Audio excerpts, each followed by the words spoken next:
You don't fall for the same type because you're unlucky. You fall for them because your nervous system mistakes familiarity for safety. What you call chemistry is often anxiety in disguise. And every time you choose them, you're not choosing love. You're choosing the version of yourself that learned this was all you could get. You tell yourself this time will be different. The face is different. The voice is different. The story is different. And yet somehow, the ending feels painfully familiar. You fall for the same type of person again and again. The emotionally unavailable one.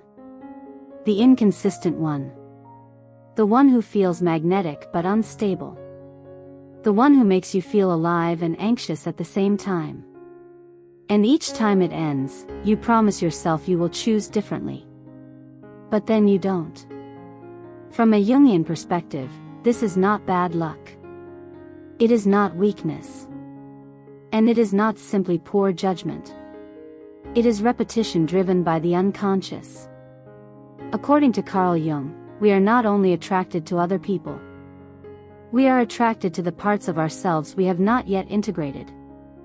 The psyche is constantly seeking wholeness. And one of the ways it does that is through projection. Projection happens when we unconsciously place parts of our inner world onto someone else. We see in them qualities that actually belong to us, but that we have not fully owned. This is where the pattern begins. You may repeatedly fall for someone confident because you struggle to access your own confidence. You may be drawn to emotionally distant people because emotional distance feels familiar. You may feel intense chemistry with people who are unpredictable because unpredictability feels like love. The attraction feels real. Because it is real.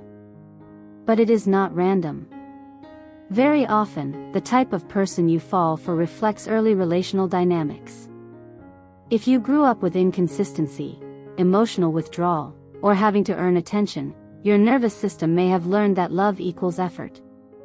Calm, stable affection may feel flat. But emotional highs and lows feel meaningful. This is why the same type of person feels exciting, even when your mind knows better. Your nervous system recognizes the pattern. And recognition feels like safety, even when it hurts. Jung described the anima and animus as unconscious inner images of the opposite gender that shape attraction. Whether taken literally or symbolically, the core idea remains powerful. We carry internal blueprints of who love feels like. And we unconsciously search for people who match that blueprint. If your blueprint was formed in chaos, intensity feels intimate. If it was formed in emotional scarcity, distance feels desirable. You are not choosing the same person consciously. You are responding to an internal template. This is why insight alone rarely breaks the cycle. You can understand the pattern intellectually and still feel pulled toward it. Because attraction is not logical. It is symbolic. Consider how quickly you may idealize someone who fits your type. You overlook red flags. You justify inconsistency. You feel a sense of urgency. It feels important. That urgency is often the unconscious trying to replace something unfinished. Repetition compulsion, a concept closely related to Jungian thought, suggests that we unconsciously recreate early emotional scenarios in an attempt to master them. If love once felt uncertain, you may keep choosing uncertainty, hoping that this time the story will end differently. This time they will stay. This time you will be chosen. This time you will finally feel secure. But because the pattern is unconscious, the outcome is often the same. Another common scenario is being drawn to the potential instead of reality. You see who the person could be. You imagine their growth. You invest in their future. And in doing so, you neglect your present needs. Psychologically, this can reflect a split within yourself. You may be disconnected from your own potential, so you project it onto someone else. Loving their unrealized self becomes a substitute for developing your own. When the relationship collapses, it feels like losing a dream.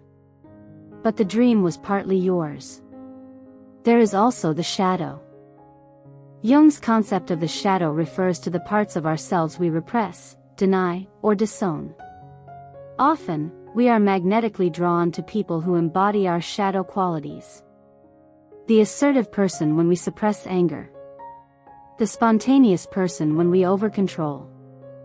The emotionally intense person when we avoid feelings. They carry what we have buried. The problem is that when we are attracted to someone purely as a shadow carrier, the relationship becomes unstable. We depend on them to express what we cannot. And that creates imbalance. Eventually, the shadow demands integration. Either you begin to own those qualities yourself, or the relationship collapses under projection. This is why the same type keeps appearing. Not to punish you, but to show you something about yourself.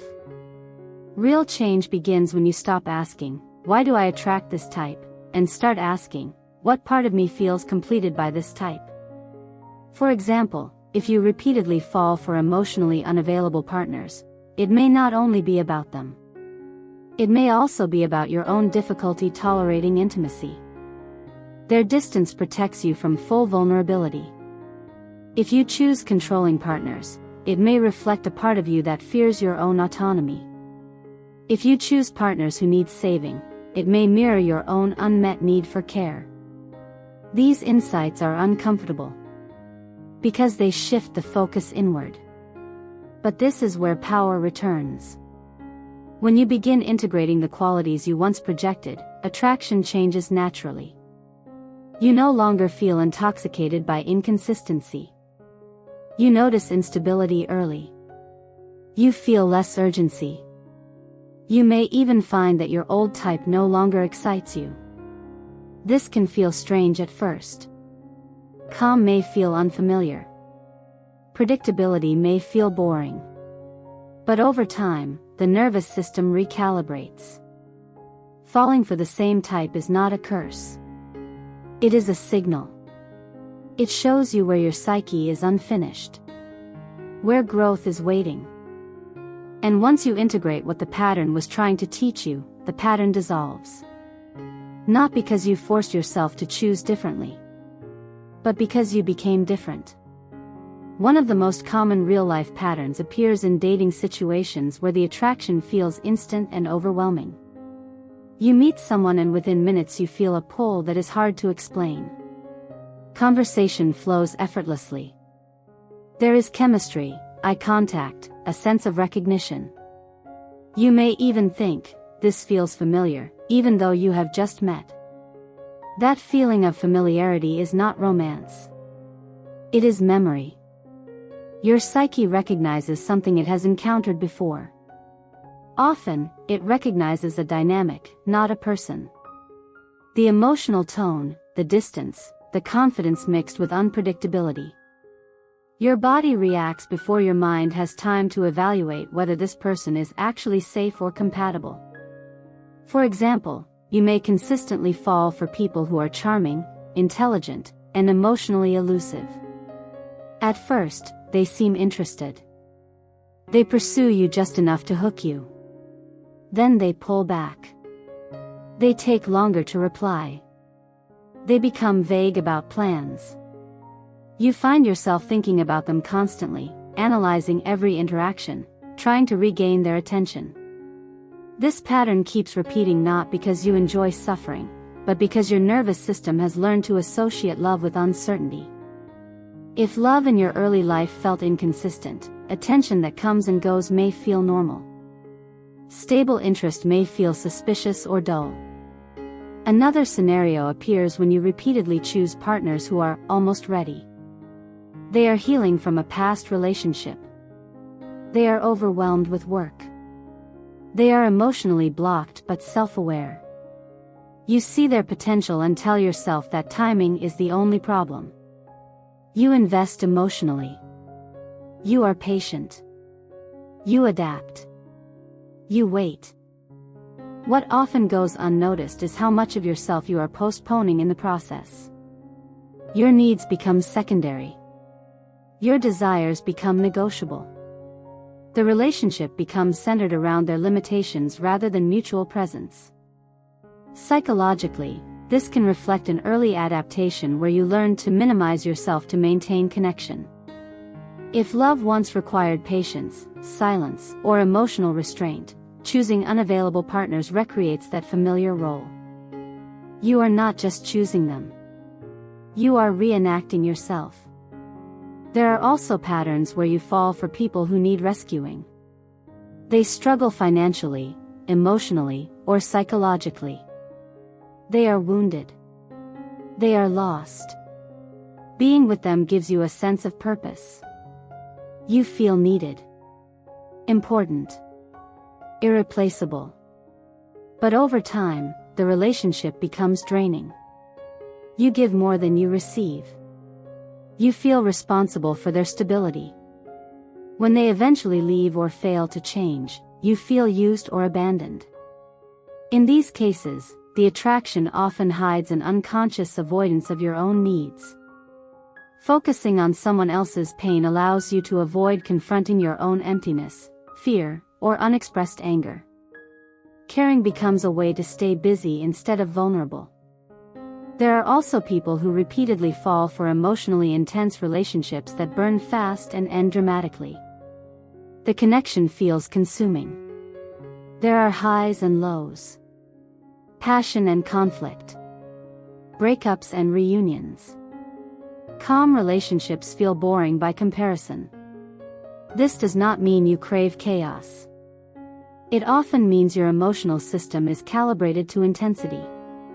If strong emotions were the only moments you felt seen or alive in the past, intensity becomes a substitute for intimacy. Another common real-life example appears after breakups. You tell yourself you want something different, healthier, more stable. But when someone genuinely available shows interest, you feel nothing. No spark. No chemistry. No urgency. Meanwhile, someone emotionally distant suddenly feels irresistible. This creates confusion. You may wonder what is wrong with you. But psychologically, attraction is not a conscious choice. It is shaped by emotional memory. Until that memory is questioned and integrated, desire follows familiar pathways. There are also workplace and friendship versions of this pattern. You may repeatedly admire authority figures who are critical, distant, or hard to please. You work harder to earn their approval. Their praise feels intoxicating. Their indifference feels devastating. This often mirrors early dynamics where love or recognition had to be earned. You learned that approval came through performance, not presence. So you recreate the same emotional economy in adult relationships. Sometimes the pattern is subtler. You may consistently choose people who mirror how you treat yourself. If you are harsh, demanding, or dismissive internally, you may be drawn to partners who treat you similarly. The relationship feels honest, even if it hurts. In this sense, attraction becomes self-confirming. It reinforces beliefs you already hold about your worth, lovability, or place in relationships. Breaking this pattern is not about forcing yourself to choose differently. It is about understanding what the pattern has been protecting you from. Often, the familiar type protects you from deeper vulnerability. Emotional distance protects you from being fully seen. Intensity protects you from boredom and stillness. Rescue protects you from focusing on yourself. Unavailability protects you from true intimacy. When you begin to integrate these insights, attraction starts to shift naturally. You notice your reactions earlier. You feel the pull, but you also see it. You pause instead of acting automatically. This can feel disorienting. Without the familiar emotional rush, relationships may initially feel empty. But what is missing is not connection. It is the old pattern. Over time, something changes. You begin to feel drawn to people who are emotionally present, consistent, calm. And instead of feeling bored, you feel grounded. The nervous system learns a new definition of safety. Falling for the same type is not a personal flaw. It is an unconscious strategy. A way your psyche learned to survive, connect, and feel alive. When you stop judging the pattern and start understanding it, its grip weakens. And eventually, you don't need to avoid your old type. You simply stop recognizing yourself in them. If this message resonated with you, take a moment to like this video and subscribe for more gentle reminders of your inner power.